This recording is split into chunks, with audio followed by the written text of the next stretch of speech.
उत्तर प्रदेश के हाथरस में एक दिल दहला देने वाला मामला सामने आया है, जहां दूसरी क्लास में पढ़ने वाली छात्र की उसी के स्कूल संचालक ने हत्या कर दी। आरोपियों के प्लान के मुताबिक छात्र की बलि दी जानी थी ताकि स्कूल की तरक्की हो सके, लेकिन जब बच्चा होश में आ गया तो उसका गला दबा दिया गया। ये मामला हाथरस के सहपऊ क्षेत्र के गांव रसगवा का है। यह स्कूल के हॉस्टल में कई छात्र रहते हैं। आरोपी लंबे समय से किसी छात्र की बलि देने का प्लान बना रहे थे। बलि के लिए उन्होंने दूसरी क्लास में पढ़ने वाले छात्र को चुना। स्कूल के ट्यूबवेल के पास ही बच्चे की बलि देनी थी। इसके पहले कि आरोपी अपने मकसद में कामयाब हो पाते, बच्चा जाग गया और बच्चे के जागते ही आरोपियों ने उसका गला दबा दिया। फिलहाल पुलिस ने आरोपियों की धरपकड़ शुरू कर दी है और आगे की तफ्तीश शुरू कर दी है। Special desk R7 Bharat. Uttar Pradesh के मुरादाबाद जिले में उस वक्त हड़कंप मच गया जब ट्रैक्टर के नीचे दबकर एक युवक की मौत हो गई। युवक की मौत के बाद मौके पर पहुंची पुलिस को गुस्साए ग्रामीणों ने घेर लिया। इतना ही नहीं बल्कि पुलिस जीप की गुस्साए ग्रामीणों ने हवा भी निकाल दी, बल्कि गुस्साए ग्रामीणों ने पुलिस पर भी हमला कर दिया। फिलहाल पुलिस मामले की जांच में जुटी है। Bureau report R7 Bharat. थाने क्षेत्र के अंतर्गत गांव दलपतपुर में सुबह पुलिस को सूचना मिली थी कि एक ट्रैक्टर ट्रॉली, जिसमें कि जो ट्रॉली है वो खाली है, एक गांव के पास में खेत में एक युवक का वहां पर बॉडी भी है और ट्रैक्टर ट्रॉली के पास में है, और जिसमें पुलिस के ऊपर आरोप लगाए गए थे कि थाने से 2 सिपाही की इन्वॉल्वमेंट के साथ में इस पूरी घटना में उनके द्वारा घटना कारित की गई है। इस संबंध में थाना प्रभारी के द्वारा संबंधित CO और SP ट्रैफिक SPRA सभी के द्वारा मौके पर जाकर सभी तथ्यों की जांच की गई। फील्ड यूनिट के द्वारा साक्ष्य संकलन की इसमें कार्रवाई की गई है। परिवारजन के द्वारा जो आरोप लगाए गए वो गंभीर हैं और उनका संज्ञान लेते हुए तत्काल प्रभाव से उसमें FIR भी दर्ज कराई गई है। हर पहलू पर पुलिस के द्वारा गुणवत्तापूर्वक और गहनता से जांच की जा रही है।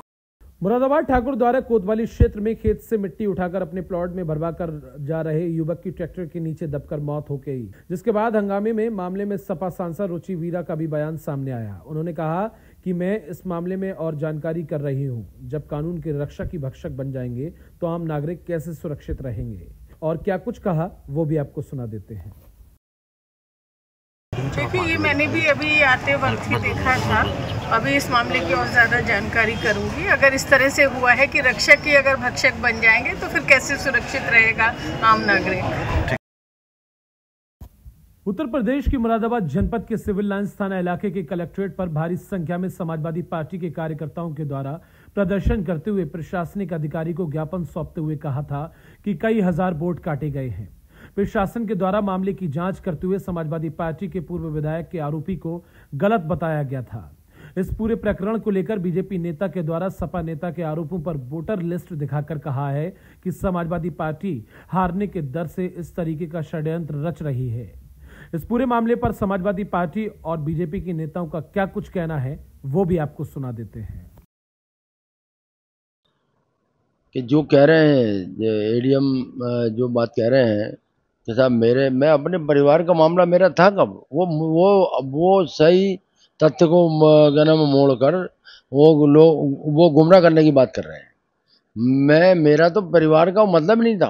परिवार का मतलब अगर मेरा होता तो जो लोग मेरे साथ में गए थे वो लोग गए थे, जैसे आपके वकील अहमद सनो भोलू, गांव मंसूरपुर, बूथ नंबर 314। उनका वोट अगर नहीं कटा हो तो मैं सियासत छोड़ दूंगा। वो अपने पोर्टल पे देखें कि उनका वोट कटा कि नहीं कटा। जिन लोगों ने प्रदर्शन किया कि हमारे वोट काट दिए गए, उन लोगों का अगर आप देखेंगे तख्ती उठाए हुए हैं कि मैं जिंदा हूं और मेरा वोट काट दिया। अगर आप देखेंगे तो उनके वालिद साहब 80 साल से ऊपर के व्यक्ति हैं और 80 साल से ऊपर के व्यक्ति का वोट इस मतदाता सूची में भी है और नेट में भी आप अगर देखेंगे तो नेट में भी ये वोट है। ये जो मुद्दा उठा रहे हैं ये उनका वोट है, ये उनके वालिद साहब का वोट है, ये उनके और परिवार का वोट है और ये उनके बेटों का वोट है। फोटो एक ही लगा हुआ है और नाम 2 हैं।